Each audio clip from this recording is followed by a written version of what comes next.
Esse podcast é uma iniciativa da comunidade Anestesia de Valor, desenvolvida para aproximar o mercado da anestesia preditiva, tecnológica e segura. Todo episódio, nosso host, o anestesista Giorgio Preto, recebe profissionais influentes do mercado da saúde para uma conversa desenrolada e com muita troca de conhecimento sobre a anestesia digital. Fique agora com um novo episódio do podcast Anestesia de Valor. Eu sou o Giorgio Preto, sou anestesiologista e CMO da Nestec. E hoje temos o prazer aqui de conversar com o Bruno Borges, que é o nosso head aqui do Data Science. Ele é engenheiro eletricista e com experiência em inteligência artificial, ciência de dados, MBA em Data Science e Analytics pela USP e fazendo mestrado de Machine Learning na UFSC com inteligência artificial com foco na saúde. E o Vitor Morales, que é engenheiro biomédico, com experiência em engenharia clínica, cientista de dados e mestre em engenharia biomédica, com ênfase em engenharia clínica. Os dois fazendo parte aqui do nosso time de ciência de dados aqui da Nestec. E hoje nós vamos falar de uma marca histórica. Qual o potencial de uma base de dados de 3 milhões de anestesia? A gente recentemente chegou a 3 milhões de registros de procedimentos anestésicos na nossa base de dados. Isso é uma marca histórica extremamente significativa e que nos coloca num patamar de pouquíssimas empresas que têm a quantidade de dados que a gente tem. E no nosso time de ciência de dados, então, além de nós três aqui que estamos hoje no podcast, ainda tem a Carla, que é também do nosso time de ciência de dados. A gente fala que é o nosso parque de diversões, né? Ter esses 3 milhões de registros é muita coisa. E hoje nós vamos falar um pouco do potencial que isso tem de trazer novos conhecimentos, novas informações, trazer predição, trazer uma nova realidade, que só é possível quando você tem 3 milhões de anestesias de maneira organizada, tabulada e resgatável. Então, Bruno, se apresenta, por favor, contextualiza um pouco o que você faz aí na Nestec, e daí depois o Vitor se apresenta, também como vocês gostam de ser apresentados. Olá, eu sou o Bruno, eu sou líder do time de ciência de dados aqui na Nestec. Atualmente a gente tem trabalhado em duas frentes, né, na frente de analítica e a frente de machine learning, tem atuado principalmente na frente de machine learning. E quando se diz 3 milhões de procedimentos ou de técnicas anestésicas que a gente tem como registro, acaba sendo um número muito absurdo em termos de dado estruturado na área da saúde, né? A gente sabe que, juntando esses dois mundos, ciência de dados e a área da saúde, é indiscutível que um dos maiores gargalos que a gente tem hoje é o número de registro. Então, ter essa quantidade acaba sendo um impacto muito grande para a gente, né? E aí, a partir dela, vem todos os desafios que vêm dentro da área de ciência de dados, né? Que é filtrar o que desse dado é ruído, o que não é, o que a gente possui de qualidade, o que a gente tem duplicado, o que a gente vai fazer com os dados duplicados, o que a gente vai fazer com os dados nulos. A gente retira os procedimentos, a gente retira as features, né, que são os elementos que compõem essas características. E então, ter 3 milhões é pouco perante ao mundo, mas é muito perante a nossa realidade, né? Nossa realidade na área da saúde. Então, isso abre portas para atuar muito na área da inteligência artificial, abre portas para começar a utilizar técnicas de deep learning, que são técnicas mais avançadas, e indiscutivelmente abre as portas para o mundo analítico. Obrigado, Bruno. Vitor, então, por favor, se apresenta aí para o pessoal e contextualiza também tua atividade aí no nosso time de ciência de dados aqui da Nestec. Tá certo, Jorge. Agradeço a oportunidade. Olá a todos, eu sou o Vitor, sou cientista de dados na área de saúde aqui da Nestec. Bom, é como o Bruno falou, né? A gente hoje chega aí à marca de 3 milhões de anestesias, então conseguimos hoje poder olhar para o nosso banco de dados e começar a tirar insights, tirar informações para poder ajudar aí a gente melhorar a qualidade na prestação de saúde, né? Mas como o Bruno falou, esses dados, eles vêm às vezes muito ruidosos, né? A gente tem na plataforma ali, a XREG, a possibilidade, então, de facilitar o trabalho, né, do profissional anestesista, mas cada profissional, cada instituição tem sua maneira, né, de documentar. Então, nós precisamos olhar para esses dados e agrupá-los. Então, precisam ser feitas filtragens, precisam ser feitas identificações de padrões, passar mecanismos ali de machine learning para identificar o que é e o que não é da mesma classe, porque quando a gente junta esses dados é que a gente começa a tirar informações. E quando a gente começa a tirar informação, a gente detém, então, o conhecimento, e a partir daí, então, a gente consegue fazer a diferença na área hospitalar. Legal. Eu vejo muito uma onda agora de inteligência artificial, acho que o ChatGPT ele acabou dando uma acelerada nessa discussão, né? E quando a gente vai olhar para a área da saúde, a gente enxerga basicamente transcrição para reduzir burocracia. O que a gente vê de ação mesmo, de você trazendo um suporte, não estou nem dizendo inteligência mesmo artificial, mas um suporte à decisão, uma ampliação cognitiva, um auxílio para o profissional, a gente ainda está a uma distância muito grande da gente poder falar razoavelmente em aprendizado de máquina, machine learning, deep learning, quanto mais falar em inteligência artificial propriamente dita, com uma máquina podendo tomar condutas de maneira autônoma. Mas o que o pessoal às vezes não consegue conectar é que a inteligência artificial é o final. O primeiro passo é você ter dados tabulados e organizados de maneira resgatáveis. E isso foi o que a gente fez na Nestec com a XREG. Esse foi o passo 1, transformar a anestesia, que é a transformação digital da anestesia, para que a gente consiga começar a criar essa base de dados que no futuro vai nos levar para esse caminho. E agora a gente está no meio do caminho. Então a gente já tem uma quantidade muito grande de registros e já chegamos na nossa parte analítica já num grau de expertise muito grande com o nosso XREG Analytics, e agora o próximo passo é a gente começar a entregar as features de machine learning e as predições, para no futuro a gente ir avançando cada vez mais. Mas esse passo inicial, ele é fundamental. Sem isso, você não vai chegar a lugar nenhum. E às vezes o pessoal está falando de inteligência artificial e fazendo a ficha ainda no papel.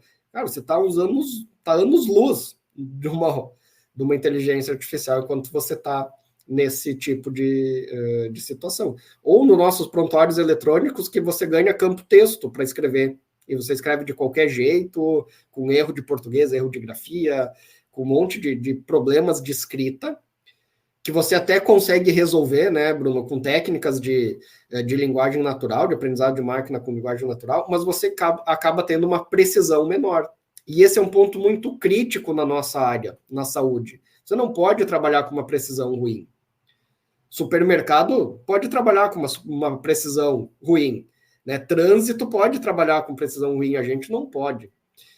Então, a gente está ficando cada vez mais desconectado dessa tendência do machine learning, da inteligência artificial, da nossa realidade, enquanto a gente está em prontuários que foram feitos há 20 anos atrás, cheio de campo texto para tudo que é coisa, e aí a gente conseguiu fazer essa transformação na Nestec. Vocês dois tiveram experiências em outras áreas com bases de dados de saúde. Vocês sabem como é difícil ter uma boa base de dados organizada na saúde. Bruno, pode dar algum exemplo assim, de outras coisas que você tenha trabalhado, dando essa ideia de como é difícil a gente ter bases desse tamanho na medicina em geral. Na anestesiologia, então, é uma exceção à regra que a gente fez aqui na Nestec. Sim, Sim, claro. Essa discussão eu acho muito interessante, Jorge, porque uma vez eu li sobre no LinkedIn, inclusive, um post que eu achei muito interessante falando sobre o porquê que isso acontece na área da saúde, né? A gente vê em outras áreas, como em bancos ou em outros setores, em que a atividade de machine learning, porque como você descreveu, né, a gente tem antes da atividade prescritiva, a gente tem a preditiva e antes disso a descritiva, e elas têm a sua relevância, mas é uma evolução, né, para chegar a um desses caminhos. O porquê que da saúde demorou-se mais, né? E um dos grandes motivos é não só da dificuldade de se obter esses dados, né, quanto também da estabilidade em termos da questão de financeira, de eu ter o meu negócio, de saber que as pessoas vão precisar, mas o mundo está mudando. As pessoas descobriram que o sistema de saúde também é uma fonte de renda importante, e não só disso, mas que as pessoas também precisam disso, né? Então, assim, eu também quero melhorar, eu quero ter uma melhora nesse setor, porque não só eu vou precisar, os meus filhos vão, os meus pais vão, os meus entes queridos vão. E aí você trazendo sobre essas experiências, falando sobre as experiências que eu já tive, eu já trabalhei muito com imagens médicas. E eu acho muito engraçado conversar com os colegas e verem que alguns já trabalharam com a base de 100 mil dados, 10 mil dados, ou até às vezes 1 milhão de dados, e quando a gente pega os nossos datasets, 400 dados, 465 imagens, 650. Um dataset grande tem 2.000 imagens na área da saúde. E isso é quase que ínfimo, assim, perto de outras bases que a gente tem disponível, entendeu? De outras coisas que tem aí para trabalhar. E como você mencionou, Jorge, a margem de erro que a gente trabalha, ela tem que ser baixa, ela tem que ser muito baixa. Então, isso é uma dificuldade a mais. E esse é o desafio que vem maior assim na área hospitalar. Eu ter modelos com métricas boas, com a margem de erro baixa, com a quantidade de dado pequena. E muitas vezes esses dados ainda tem ruído. Ainda tem erro, ou seja, ainda tem que limpar, tem que tratar. E quando você vê no final, você tem uma quantidade menor. Esses são os grandes desafios que hoje permeiam a área de ciência de dados na saúde, e é o que torna isso tão desafiador. Obrigado, Bruno. Vitor, você quer compartilhar também alguma experiência assim, na área da saúde, de outras realidades que, quando a gente pensa assim, vamos olhar na Nestec, a gente quer olhar cesáreas. Cara, nós vamos ter 300 mil cesáreas registradas. Realmente são N's com uma quantidade muito grande de informação, né? Sim, a gente... Hoje, eu acho que a cesárea, né, é a anestesia, o procedimento carro-chefe aqui, né, de documentação na Unesteg, né.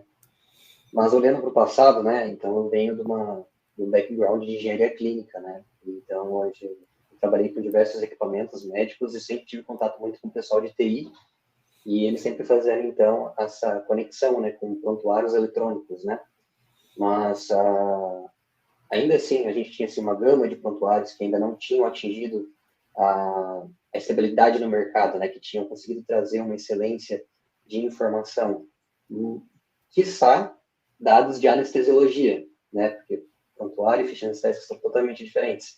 E hoje, né, nós conseguimos, então, no meio do AXREG, fazer com grande facilidade integração com monitores, com algumas bombas de infusão, e permitir, então, fazer essa grande quantidade de dados, né, entrar na nossa plataforma e, a partir daí, como vocês já bem descreveram, tirar uma série de ferramentas, gerar, né, uma série de ferramentas, né, para a gente poder estar melhorando o dia a dia do profissional e do gestor.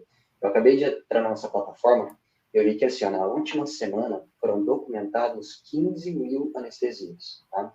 Em 7 dias.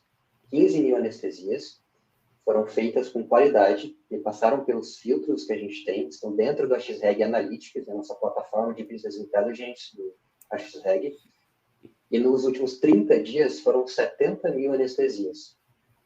Isso dá, então, em torno de 840 mil no ano. Mas esse número ele é crescente, tá? 15 mil esta semana, vão ser 17 semana que vem, 19 na próxima semana. Então, a projeção que a gente faz aqui é de quase, um pouco mais, 1 milhão de anestesia por ano. E tende a crescer cada vez mais. Então, novamente, isso passando pelo filtro, né, de qualidade, do mínimo de requisito que a gente precisa para que esse dado possa ser agregado junto com outros dados e gerar, então, as informações para o gestor, os profissionais. Então, a gente tem, de fato, assim, uma grande máquina em mãos, né? Legal. É interessante lá, né? Provavelmente daqui a menos de um ano a gente vai estar aqui falando dos 4 milhões de anestesias, né? E o que a gente aprendeu com essa base de dados de 4 milhões de anestesia. Lembrando que o prontuário anestésico, ele é o documento mais complexo dentro de um hospital. Isso não é uma opinião minha tendenciosa por eu ser anestesista, né? Tem publicações que mostram isso, porque a gente registra não só os dados do paciente, as informações principais da saúde do paciente, a gente registra de uma maneira temporal, sinais vitais, monitores, drogas, indicações, uma série de informações que a descrição da técnica, então, é o prontuário mais rico de informações, talvez por isso ele tenha sido o mais difícil de ser digitalizado, porque é comum a gente chegar num hospital que tudo é digital, menos a ficha da anestesia. E é nesse mercado que a gente está inserido. E eu achei interessante, Bruno, você falou que são, né, complementando o que eu tinha comentado, são degraus, né? São passo a passo. A gente primeiro faz a transformação digital de uma maneira organizada, para depois você fazer uma descrição, para depois você chegar a fazer análises, para depois a gente fazer predição. O nosso Analytics hoje ele já mostra esses agrupamentos, que é uma estatística avançada, mas ainda dentro dos padrões da estatística. A hora que a gente entra no Machine Learning, a gente começa a falar de predição. Você pode dar alguns exemplos aí para a gente do que a gente já conseguiu trabalhar aqui na Nestec e que não é possível de se trabalhar com uma base de dados pequena. Então, os modelos que a gente tem trabalhado, que a gente já, em breve, vai disponibilizar para os nossos clientes. Sim, claro. Quando a gente traz para Analytics, a gente traz muito, como você falou, a gente traz uma estatística, e muitas vezes a gente traz uma estatística univariada, né?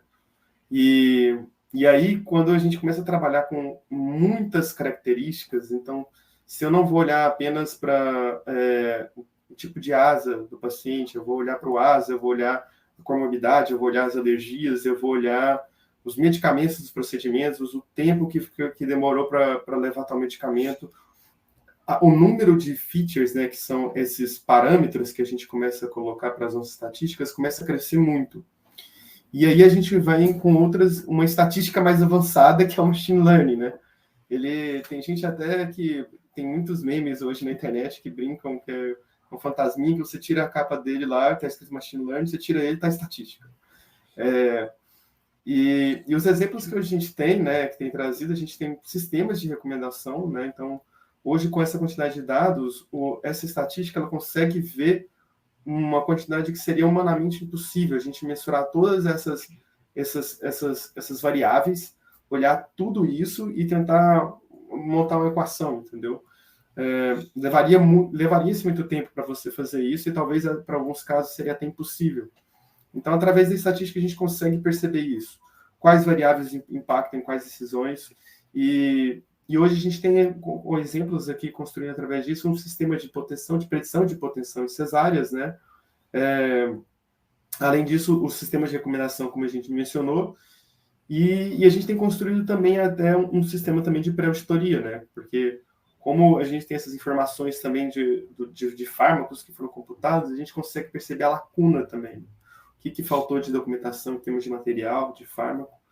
E esse avanço só é possível, como a gente mencionou, com o crescimento de uma qualidade, com o crescimento de dados com qualidade. Não basta o crescimento, tem que ter a qualidade. E esse é um desafio que a gente enfrenta hoje, né? Como você mencionou, Jorge, a complexidade que a gente tem, né, nesses dados, ela é tamanha que requer muito refinamento até a gente chegar nesse ponto. E o trabalho grosso está aí, nesse refinamento. A gente pega... É tão curioso isso que eu estava pensando aqui agora, da gente descrevendo. Se eu falo a sigla PCR, o que é PCR? Pode significar duas coisas totalmente dentro da área da saúde, totalmente distintas, e o contexto muda tudo, né? Então, esses são os desafios que a gente tem hoje, é isso que a gente tem trabalhado bastante. Legal. Isso a gente desenvolveu já algumas features que estão muito próximas para entrar aí para os nossos usuários, né? Que é um sistema de predição de hipotensão, onde a gente vai prever ali 5, 10, 15 minutos a chance do paciente ficar hipotenso. E a gente também desenvolveu, que em breve vai chegar aí para o usuário, em breve, provavelmente no início do ano, a questão de recomendação de materiais, de medicamentos, os itens, porque a gente, através desse aprendizado de máquina, entende quais são as coisas mais utilizadas por esse profissional para aquele tipo de procedimento. Então, não é aquele template que é uma coisa estática, salva. Não, como se fosse uma análise inteligente do que você usa normalmente naquele tipo de procedimento, de uma maneira que sirva para praticamente todos os clientes. Só que isso também só é possível a hora que a gente consegue analisar de maneira ampla e organizada uma quantidade grande de itens, e a gente analisa isso vendo precisão, vendo acurácia, refinando o modelo baseado no que a gente... qual é o objetivo principal daquela feature. Em algumas situações a gente precisa ser mais específico, outras ser mais sensível, ter mais acurácia, isso a gente vai refinando aqui aos poucos. Vitor, como você enxerga, assim, cara, esse crescimento, onde a gente pode chegar com essa evolução aí, provavelmente 1 milhão de anestesias por ano aqui em breve, né? A gente vai conseguir chegar nesse ponto. Onde que você enxerga a gente evoluindo aí para essa análise mais preditiva?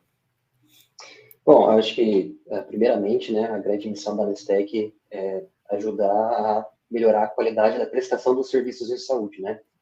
Então, poder olhar para a forma com que está sendo feitas as anestesias e os procedimentos e dar um retorno, um feedback para que possa ser melhorado ou chegar, por exemplo, a um padrão de, por exemplo, uma característica específica de um paciente, em uma condição, em uma comorbidade, em um determinado alergia para um determinado procedimento, técnica anestésica. A gente pode começar a ver, por exemplo, esses padrões se repetindo, né, e ver também que quando é documentado junto a um determinado fármaco, por exemplo, a gente tem uma evolução melhor no pós-operatório, em outros casos, uma evolução não tão muito boa, e com isso, então, ir até ajudando a melhorar a medicina como um todo, né? Quer dizer, achar talvez novos tratamentos, achar coisas que, às vezes, a literatura ainda está investigando, né? E basicamente é isso, a gente vai ter um maior N, né, um maior número amostral. A gente tem ali no Analytics essa parte gerencial, né, que o gestor pode olhar para os seus profissionais e para a prestação do serviço, para a parte de infraestrutura, mas isso que eu acabei de falar, é você conseguir, nesse N grande, e delimitando uma característica específica de paciente, com determinado tipo de intervenção, e assim você consegue até tirar estudos, né, a partir disso. Então, eu acho que esse é o principal, além, naturalmente, do que a gente está fazendo, né, cada vez mais com a parte de machine learning. Sistemas de predição, os sistemas de recomendação, a gente vai olhar para o profissional, para a infraestrutura e para o paciente. Como você falou, não é algo catalogado, que a gente faça para todo mundo igual, não. A gente vai pegar essas 3 combinações e aí dentro do paciente a gente vai olhar gênero, idade, comorbidade, alergia, quer dizer, ele é multivariáveis dentro dessas 3 variáveis para dar um melhor encaminhamento, né?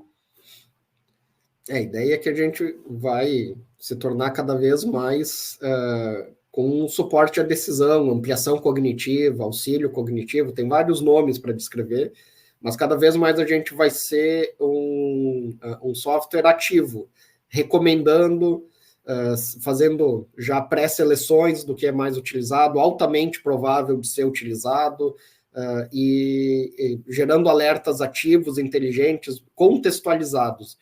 Eu acho inteligente o nome não muito bom. Até dizer se uma pessoa é inteligente ou não é difícil, né, cara? Porque tem várias nuances. Então, eu gosto de dizer que vai ser contextualizado, bem se falou, baseado no procedimento, na instituição, no anestesista, nas características do paciente, a gente vai contextualizar a informação para recomendar de maneira ativa as condutas altamente prováveis, condutas recomendáveis, e nesse aspecto eu acho que é interessante a gente olhar, saiu há uns 2 anos atrás um estudo mostrando quais das condutas específicas da anestesiologia, que a gente tinha uns 32%, 33% de condutas realmente baseadas em evidência, com uma evidência boa, né, que seria 2A ou 1.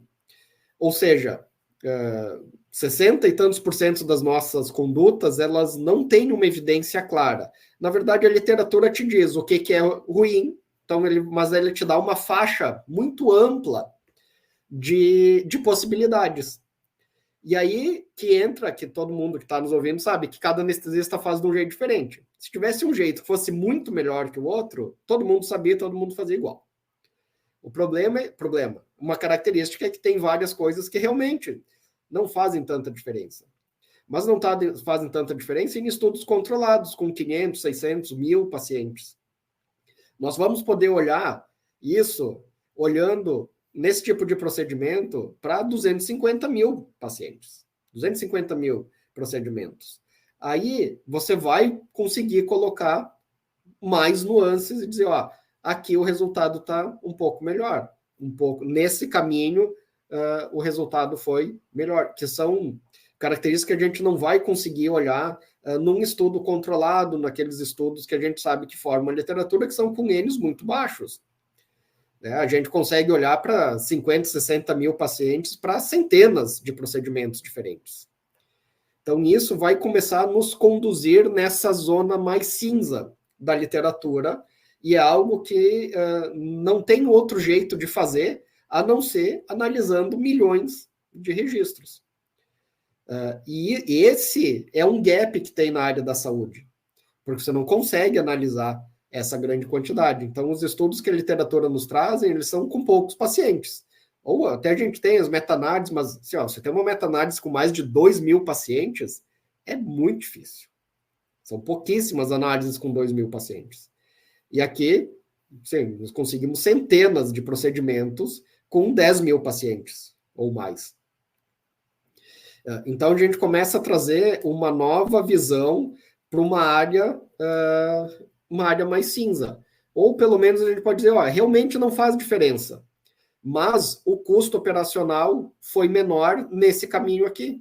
Então, se é para não ter diferença de resultado, a melhor custo-efetividade está nesse caminho. E a gente vai conseguir chegar nesse tipo de avaliação, que, além da capacidade preditiva, que a gente já falou, é outra coisa que você não tem outro meio de analisar que não seja nesse contexto de uma quantidade gigantesca de dados analisáveis. Eu queria pedir agora para o Bruno falar um pouco sim, sobre um time de ciência de dados, porque esse tipo de situação de você ter uma base de dados muito grande não é uma pessoa, dificilmente 2 pessoas vão conseguir trabalhar esse tipo de informação. E a gente vê com os nossos clientes que a maioria tem um setor de TI que é voltado para as necessidades do hospital, eles não vão conseguir dar suporte para analisar esse tipo de dado, fazer filtragem, fazer as cargas, retirar da base de dados, limpar, organizar. Você precisa de um time para fazer isso. E aqui na Nestec nós temos um time com 4 pessoas, né? Eu me incluo nesse time também como especialista clínico, mas eu queria, Bruno, que você desse essa visão, assim, que precisa para você ter um time de ciência de dados que realmente consiga dar as respostas para o que o negócio precisa? Bem, vocês me escutam bem? Sim. Acho que deu uma travadinha aqui. Eu acho que o grande gargalo, o grande motivo está na própria ciência de dados em si, né? Uma das maiores inimigas que a gente tem, a gente fala que é a dualidade entre variabilidade e viés, né? Então, a gente sempre luta ali para ter o menor viés possível, até por isso que a gente divide os nossos dados em treino, validação, em teste. E a vantagem, a grande vantagem quando você tem uma pluralidade no time, você tem um time plural, esse viés vai se atenuando. A sua opinião vai cada vez mais se diluindo perante a verdade, né, que são os dados em si. E isso é importante não só na forma como a gente está trabalhando nos dados em si, mas como as grandes diferentes visões podem resolver problemas. E às vezes até apontar problemas, né? Como você mencionou, Jorge, muitos estudos em outras áreas, às vezes são pontuais em algum ponto. Não só o N é baixo, mas as variáveis são poucas, né? Então, são casos em que eu estou olhando, por exemplo, sei lá, o gênero do paciente, ou eu estou olhando a idade, ou eu estou olhando a pressão, e a gente trabalha com várias variáveis ao mesmo tempo. Então, não só esse N é maior, mas o número de variáveis também é. Quando essas duas coisas se juntam, isso explode. E aí um time é muito importante, porque como a gente está trabalhando com estatística, é interessante alguém ver a experiência para ver se a gente não está olhando só para correlação, se tem causalidade. Então, só para dar um contexto, um exemplo, no sistema, no modelo para predição de hipotensão, uma das variáveis que a gente tinha identificado que estava impactando era o marital status, que era o caso se a paciente era casada ou não. E do ponto de vista de correlação, tudo bem, o modelo, a estatística enxergou isso. Mas é importante a gente ter colegas ali com experiências de dizer assim, não, mas espera, essa correlação tem um outro motivo. Provavelmente a pessoa que está casada, ela está psicologicamente mais estável ali, e a pressão basal dela vai ser diferente e tal. Mas isso não quer dizer que se ela tiver com um pai, ou com um avô, ou com um amigo, ou com um irmão, ou com qualquer pessoa do tipo, isso vai trazer o mesmo conhecimento. Então, são conhecimentos com pessoas que têm experiência na área da saúde, como você, como o Vitor, que agregam para a gente, para dar luz a essa parte que é ciência. E a gente não ficar preso em coisas que são apenas correlações. Se fosse apenas matemática, eu digo que se ciência de dados fosse apenas matemática e correlação, se fosse matemática e computação, a gente ficava preso na correlação. E a gente tem que ir além disso, né? É importante, a gente precisa ter quais as habilidades que precisa ter num time. Precisa entender de estatística, obviamente, precisa entender de programação, precisa entender de técnicas e algoritmos, de machine learning, de parte mais avançada, mas você também precisa entender do contexto onde você está e do negócio, o que aquilo se propõe a responder. Dificilmente você vai conseguir alguém, uma ou até duas pessoas que consigam juntar todo esse grupo de habilidades, né? Até por isso que a gente trabalha em 4 pessoas, para a gente conseguir olhar e executar realmente todas essas análises. Que nem no sistema de predição de hipotensão, eu insisti que a gente olhasse de uma maneira global, mas também para cirurgias de pequeno porte, só de médio porte, de grande porte, para conseguir olhar se isso se aplicava ou se a gente tinha que fazer algum ajuste para essa situação, porque a gente, com a experiência clínica, sabe que são situações diferentes, e daí assim a gente vai refinando os modelos para o contexto que a gente precisa. Eu acho que a grande questão aqui é contexto mesmo.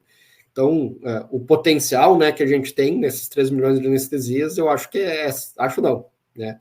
É ser analítico, é ser preditivo, dar esse suporte e dar o contexto. Isso, se você não tiver uma base de dados como a gente tem, organizada, você não consegue fazer. Não adianta você ter um prontuário eletrônico com lá 2 milhões de anestesias, onde você não consegue resgatar informações razoavelmente contextualizáveis. Vou dar um exemplo, o cara vai lá e ele sabe, a gente sabe que a média de tempo para fazer uma cirurgia de vesícula é de 58 minutos e a média de idade é 63 anos. Falei, tá, mas qual é o contexto desses pacientes? Não sei. Aí é uma informação que acaba ficando pouco relevante para a tomada de decisão. Então é isso que a gente está trazendo nesse potencial da base de dados. É ser analítico, é ser preditivo e conseguir fornecer contexto, sempre deixando o anestesista no meio do looping da informação. Ou seja, a gente vai analisar, ele registra, a gente analisa e a gente devolve com recomendação, com predição e com contexto. E ele toma a decisão. É esse o caminho que a gente está seguindo. Falando ainda sobre contexto, a gente tem que dar um spoiler aqui. A gente, em novembro, está lançando o nosso dash de benchmarking, que é algo que, com certeza, nossos ouvintes aqui não viram, porque a gente estudou muito, buscou muita referência, muita literatura, e a gente chegou numa grande questão, que era como comparar os hospitais, né? Como dizer que o hospital A é comparável com o hospital B e com o hospital C. E não tem um padrão para isso. Então, a gente usou técnicas de ciência de dados, de aprendizado de máquina, para entender quais eram as características que mais diferenciavam os hospitais, baseados nos nossos 3 milhões de anestesias, e a gente clusterizou, a gente agrupou esses hospitais em 4 grupos diferentes. Bruno, pode explicar um pouco para a gente sobre essa atividade que a gente investiu um bom tempo nela agora, recentemente, né? Sim. Quando a gente percebeu que a gente tinha esse problema, né? Olha, a gente precisa comparar os hospitais, né? A gente precisa comparar essas instituições. O ponto principal seria como fazer isso. A gente quer olhar de uma forma agnóstica, né? Não basta eu dizer, eu acho que esse é parecido com esse, ou esse hospital grande, porque se eu tenho um contexto em que todos eles são grandes, isso se dilui, essa opinião se dilui, né? Então, a gente utilizou métodos estatísticos, né? Não só métodos estatísticos, mas métodos com machine learning para fazer esse agrupamento. Então, a gente escolheu as variáveis que mais importavam, com o porte, a quantidade de cirurgias com porte cirúrgico e outras variáveis. Acho que não convém a gente já dar tanto spoiler assim nesse momento, né? E aí a gente começa a agrupar do ponto de vista espacial. Então, a gente começa a ver quais instituições estão mais próximas de quem. E aí, independe vamos dizer assim, desses meus dados. O que importa é o fato de eu ter eles. Não, dentro desse contexto, eu ainda consigo agrupar. Eu consigo ver o que varia menos ali espacialmente de uma instituição para outra. E essa metodologia que a gente utiliza hoje, então, nos permite de ver uma forma agnóstica quais são as instituições que estão próximas de outras. E aí que vem o ponto, como a gente conversou, né, da importância do time. Feito isso, a gente consegue dar nomes e rótulos para esses clusters, esses grupos que foram formados a partir dessa metodologia.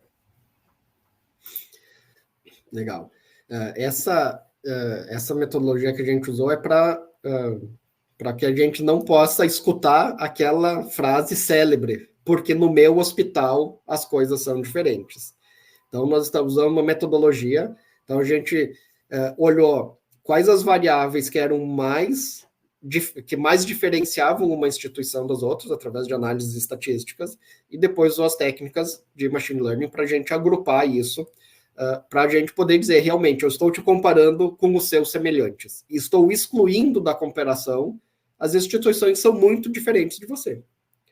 Esse é um ponto fundamental para que você possa falar em comparação de uma maneira real.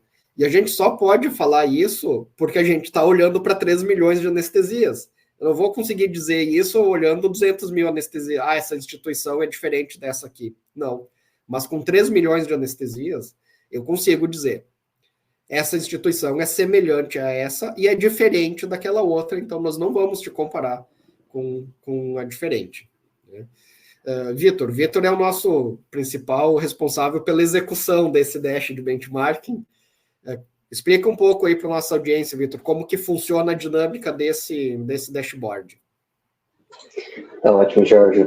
Há alguns meses atrás, nós lançamos o dashboard de multi-empresa, né? Esse dashboard tinha como objetivo fazer um benchmark interno, né? Onde, às vezes, um grupo, né, conglomerados, né, de hospitais comparavam suas instituições, embora elas talvez tivessem dimensões diferentes. Ali eu poderia comparar, né, a quantidade de procedimento, o tempo de procedimento, dentre tantas outras possibilidades dentro do meu grupo. Agora, nós estamos, então, aí para lançar, começo de novembro, o dashboard de benchmark externo, né? Como vocês já falaram, a gente vai pegar todas as instituições, clientes da Nestec, que são elegíveis, eu já vou explicar, e após, então, fazer uma análise estatística e passar modelos de machine learning, a gente consegue fazer uma comparação de indicadores de uma forma justa, né? Quer dizer, nós temos ali os dashboards principais do Analytics, que é o pré-anestésico, o transoperatório e o pós-anestésico. Dentro desse dashboard de benchmark, nós vamos pegar, então, indicadores especiais, indicadores principais de cada um desses outros dashboards padrões e mostrar um comparativo da minha instituição, quer dizer, os meus números, com os números das instituições de realidades semelhantes às minhas, de acordo com o que o modelo fez a clusterização. E aí, a partir disso, eu consigo até fazer um ranqueamento, de forma que eu consigo ver dentro do meu cluster, quer dizer, dentro do meu conglomerado, do conjunto de instituições semelhantes a minhas, se eu estou para aquele indicador, por exemplo, quantidade de anestesias por mês, se eu estou em primeiro, segundo, em último lugar. Quer dizer, uma comparação para que eu possa ver na minha posição de mercado, quer dizer, no nicho que eu atuo, se eu estou atuando como um dos principais, ou talvez eu preciso melhorar tal e tal área para estar uma concorrência um pouco melhor. Não só concorrência em termos de empresa, né, mas também na prestação de serviço. Os indicadores ali são indicadores de operacionais, né, mas também da qualidade da prestação de serviço, né, na saúde. Mas mais que isso, a gente vai fazer uma comparação da minha instituição, então, com o meu cluster, aquelas que são parecidas com a minha, mas também com o cluster mais próximo ao meu. Como que é isso? Como o Bruno explicou, a gente usa algumas variáveis, olhando em várias dimensões, e ela vai dizer, ela vai mostrar o resultado, né, desse plano cartesiano em várias dimensões, grupos de instituições. Quer dizer, esse grupo aqui, quer dizer, essas instituições são mais próximas entre si, esse outro é mais próximo entre si. Mas muitas vezes podem ter instituições que estão próximas aqui à minha. Então, embora eu esteja neste cluster, eu também estou próximo dessas aqui. Ou seja, é o cluster próximo ao meu. Eu vou poder, então, não só comparar esses diversos indicadores com o meu cluster, com as instituições semelhantes à minha, mas eu vou poder comparar também com o cluster próximo ao meu. Quer dizer, aquelas instituições que são parecidas com a minha, que estão um passo ali próximo às minhas. Quer dizer, talvez se eu melhorar esse indicador, talvez se eu, ao mudar um pouco do setor, se eu começar a atender um outro tipo de atendimento, enfim, outro tipo de procedimento, eu posso também evoluir para esse outro cluster. E, por fim, eu posso ainda ser comparado com todas as instituições clientes da Nestec. Então, é uma comparação global, para eu ver até qual que é a minha posição, quais são os meus números em cada um dos indicadores. Nós, no momento, estamos com 20 indicadores, estamos pensando até em evoluir um pouco mais antes do lançamento, para ver a posição até global que eu estou. E como eu falei no início, para isso é necessário passar pelo critério de elegibilidade. O que seria isso? Para a gente poder, então, fazer essa comparação de forma justa, eu preciso, então, ter que a minha instituição já esteja há um determinado tempo documentando procedimentos na Nestec. Quer dizer, eu não posso me comparar com uma instituição que talvez já esteja com 1 ano, que assim, a ferramenta já está difundida, os profissionais já estão sabendo documentar de uma forma correta e em quantidade suficiente. Talvez eu precise ter um tempo de Nestec. Eu preciso também ter uma produção mensal mínima para poder ser uma comparação justa. Eu preciso também ter uma qualidade mínima dos dados. Então, tempo, quantidade e qualidade.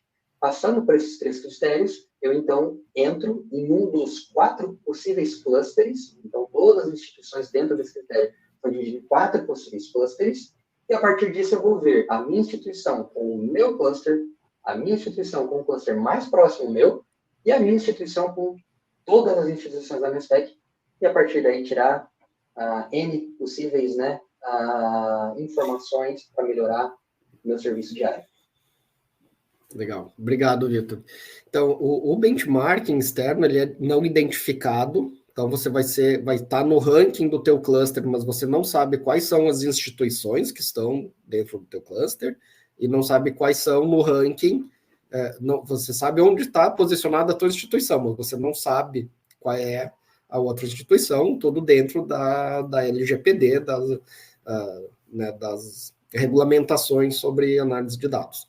O benchmarking externo, ele é considerado o nível mais alto de transparência de dados, de transparência de resultados. Você divulga e compara com outras instituições. Mas o grande problema é você comparar com instituições muito diferentes da tua realidade. Como é que você vai colocar num agrupamento um hospital que faz 1.500 anestesias por mês, com um fluxo alto de grande porte, com o PS de porta aberta, com um hospital que só faz cirurgia ambulatorial eletiva e com um volume mais baixo? Essas duas instituições não são comparáveis.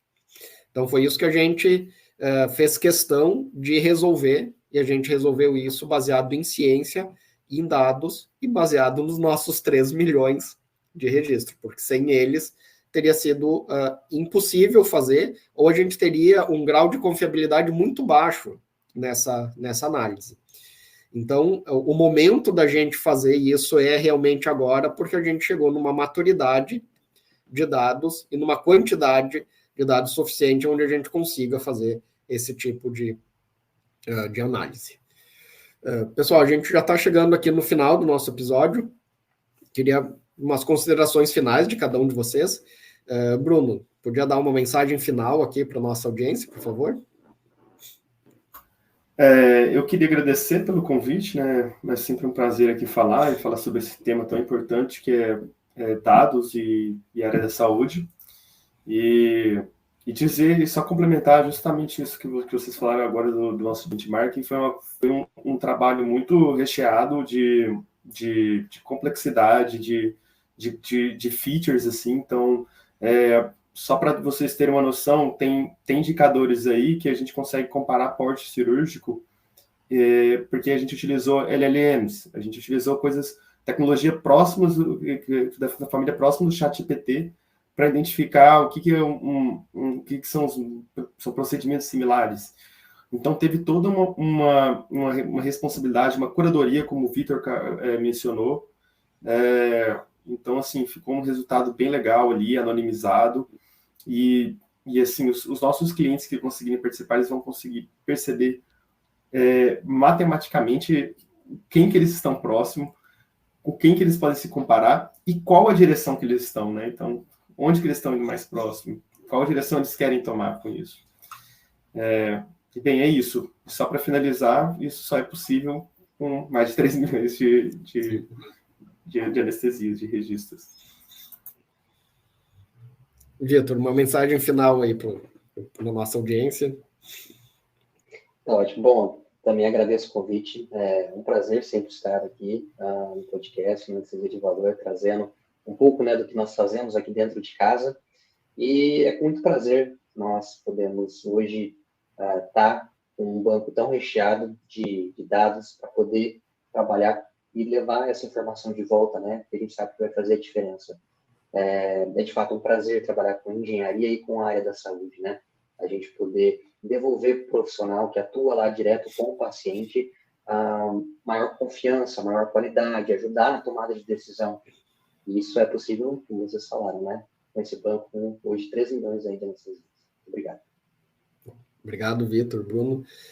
Como mensagem final, queria dar uma resumida aqui no que a gente falou. Então, com esse banco de dados sensacional que a gente construiu, né, a gente consegue ser descritivo, que é o que a gente faz no nosso Analytics padrão. A gente consegue dar um contexto diferente, que é o nosso Analytics de acreditação e agora o nosso Analytics de benchmarking. E a gente consegue ser preditivo e fornecer suporte à decisão, através de recomendações e de sugestões. Então, cada vez mais o AXREG ele vai ser ativo, então trazendo de maneira proativa informações relevantes para o contexto específico daquele paciente, para aquela situação. E isso vai ser uma inovação gigantesca que só é possível depois da gente já ter trabalhado toda essa grande base de dados. E também a gente vai municiar os nossos colegas com essas informações contextualizadas, analíticas da sua realidade, não só da sua realidade, do seu contexto de qualidade, que é o nosso dashboard de acreditação, como do seu contexto comparativo com as outras instituições. E reforço de novo, isso só é possível porque a gente tem 3 milhões de anestesias registradas de uma maneira organizada, tabulada, resgatável, analisável, e também porque a gente tem um time de ciência de dados com 4 pessoas, incluindo eu, que não programo nada, né, que eu só dou trabalho aí, arrumo trabalho para o pessoal, mas é importante ter essa visão clínica, ter essa visão do dia a dia, e a visão do negócio inteiro, da anestesiologia, da relação com o paciente, com o cirurgião, com a operadora, com a instituição, com a rede, todo esse contexto de negócio. Então, é fundamental um time de ciência de dados para que a gente consiga trazer todas essas características, todas essas inovações a partir dessa base de dados gigantesca que a gente criou. Então, queria agradecer mais uma vez a presença do Bruno e do Vitor, agradecer ao pessoal que nos escutou até aqui e até o próximo episódio.